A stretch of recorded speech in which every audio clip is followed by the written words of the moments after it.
है गाइस। आइए अब हम लोग इलेक्ट्रोस्टैटिक्स का एक बहुत ही इंपॉर्टेंट टर्म्स इलेक्ट्रोकेमिकल सेल में डिस्कस करते हैं। वोल्टाइक सेल भी इसको बोलते हैं, क्योंकि सबसे पहले इस सेल के बारे में वोल्टाज ने अपने रिसर्च में बात कही थी। उन्होंने एक सेल बनाया था। हालांकि इसका पावर, इसकी कैपेसिटी, इसका वोल्टेज बहुत कम होता है, इससे बहुत कम वोल्ट का हमको करंट मिलता है। फिर भी ये फर्स्ट अटेम्प्ट था और इसलिए इसको वोल्टाइक सेल बोलते हैं, गैल्वेनिक सेल भी बोलते हैं हम लोग। और इलेक्ट्रोकेमिकल सेल तो केमिस्ट्री की भाषा में इसे बोला जाता है। अब आइए इस सेल में बात करते हैं कि it consist of two beaker. इसके अंदर भी दो चैम्बर होते हैं, दोनों अलग अलग होते हैं। देखिए, एक फर्स्ट चैम्बर है। इस चैम्बर के अंदर में अगर हम लोग बात करें तो इस चैम्बर के अंदर में यहां पर 1m, इसके अंदर में 1m Z10SO4 भरा हुआ है। और ये रॉड जो है ये है जिंक का रॉड। इलेक्ट्रोलाइट है 1m Z10SO4, 1m कंसंट्रेशन हो गया इन मोलारिटी, और ये जिंक का रॉड है। यहां पर 1m CuSO4 है और ये Cu का रॉड है। एक रॉड है Cu का। ये एनोड हाफ सेल है, ये कैथोड हाफ सेल है। यहां ऑक्सीडेशन होगा और यहां रिडक्शन होगा। इसको अगर हम लोग बात करते हैं, ये देखिए ये सॉल्ट ब्रिज है। इसके बारे में हम अगले वीडियो में आपको डिटेल्स बताएंगे कि सॉल्ट ब्रिज होता क्या है और इसका काम क्या है। ये सॉल्ट ब्रिज है जो इसको और इसको कनेक्ट करके अभी रखे हुए हैं। और इस कंडीशन में यहां पर हमको गैल्वेनिक मीटर, अगर आप गैल्वेनोमीटर लगा दीजिए तो हमको एक करंट शो होता है, बहुत छोटा करंट। इसको मेमोराइज करने के लिए हम लोग यहां पर लिख सकते हैं, इस जगह पे लिख सकते हैं हम लोग LOAN, लोन। और यहां लिख सकते हैं हम लोग RCRP। देखिए, लोन से अगर बात करें तो ये लेफ्ट साइड में होता है, यहां ऑक्सीडेशन होता है। इस जगह पे इसका नाम एनोड है और ये नेगेटिव टर्मिनल का काम करता है बैटरी का, यानी कि ये बैटरी का गैल्वेनिक सेल में ये नेगेटिव पोटेंशियल है। RCRP में देखिए ये राइट साइड में होता है, इसका नाम कैथोड है, यहां रिडक्शन होता है और ये बैटरी का पॉजिटिव टर्मिनल का काम करता है। ये याद करने के लिए कि अगर आपको क्वेश्चन आ जाए कि negative terminal of the electrochemical cell is then anode, नीचे 4 ऑप्शन रहेगा, आप वहां लिख सकते हैं कि ये एनोड है, अगर आपको ये LOAN याद है तो। अब देखिए इसका वर्किंग बहुत सिंपल था।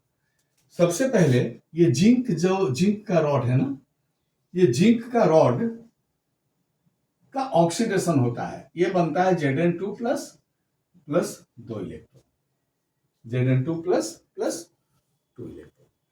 तो अब देखिए Zn2 प्लस यहां पर आ गया, Zn2 प्लस, और 2 इलेक्ट्रॉन यहां से आया, इस इलेक्ट्रोड से होता हुआ इलेक्ट्रोलाइट में आया।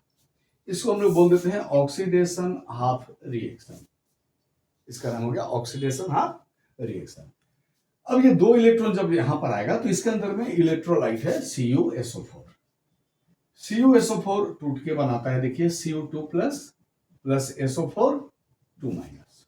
और ये जो 2 इलेक्ट्रॉन है, इस Cu2 प्लस को ये 2 इलेक्ट्रॉन मिलके क्या किया, देखिए इनका रिडक्शन कर दिया। सॉरी, रिडक्शन का मतलब हो गया यहां Cu सॉलिड बन गया, ये हो गया रिडक्शन हाफ रिएक्शन।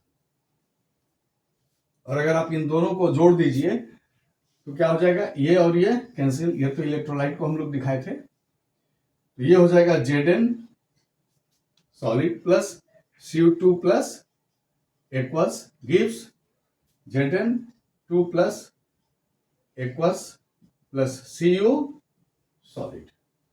अब यहां पर देखिए इलेक्ट्रॉन मूव करता है इस ओर, तो करंट जो होता है बाय कन्वेंशन जिधर इलेक्ट्रॉन मूव करता है उसका ऑपोजिट, यानी कि नेगेटिव से पॉजिटिव की ओर इलेक्ट्रॉन मूव करेगा तो करंट हमारा यहां से इस डायरेक्शन में मूव करेगा, फ्रॉम पॉजिटिव टू नेगेटिव। किसी भी बैटरी में करंट मूव करता है फ्रॉम पॉजिटिव टू नेगेटिव।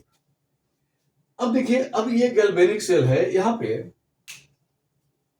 कुछ हम लोग इसको और डिटेल्स में जाए तो बात कर सकते हैं कि इसको रिप्रेजेंट कैसे करते हैं हम लोग। तो ध्यान देने वाली बात है, देखिए ये इस चैम्बर के अंदर में रिएक्शन शुरू कहां से हुआ था? देखिए इस चैम्बर में रिएक्शन शुरू हुआ था जिंक सॉलिड से, तो इसको हम लोग लिखते हैं ऐसे Zn,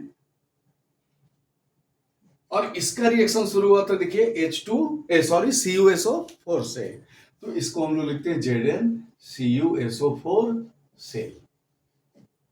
इसको हम लोग लिखते हैं ZnCuSO4 सेल। ये ऐसा लिखा हुआ ये बता दिया कि एनोड के रीजन में क्या है, Zn है जो Zn2+ बना रहा है, और कैथोड के रीजन में CuSO4 है जो Cu2+ में टूटती है और फिर Cu बनाती है रिडक्शन से। तो ये सेल का रिप्रेजेंटेशन हो गया ऐसे। सेल का अगर हम नोटे, उसके अंदर में दो रिएक्शन तो हो गया ना, देखिए OH और RH। और अगर हम सेल को रिप्रेजेंट करें नोटेशन से कि कैसे लिखेंगे, तो देखिए लिखने का ढंग जो है मैं बता रहा हूं आपको बच्चों। सबसे पहले शुरू हुआ किससे? Zn से। पहले हम लोग लिखते हैं एनोड, फिर लिखते हैं कैथोड। इधर शुरू हुआ एनोड में Zn से। Zn क्या था? सॉलिड था।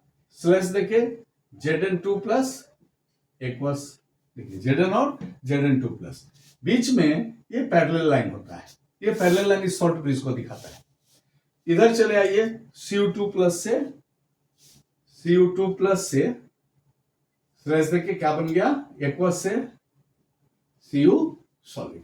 एक्वस है, यहाँ 1m भी लिख सकते हैं हम लोग, क्योंकि यहाँ 1m कंसंट्रेशन लिया गया, यहां भी आप 1m लिख सकते हैं। तो that is the cell notation of galvanic cell.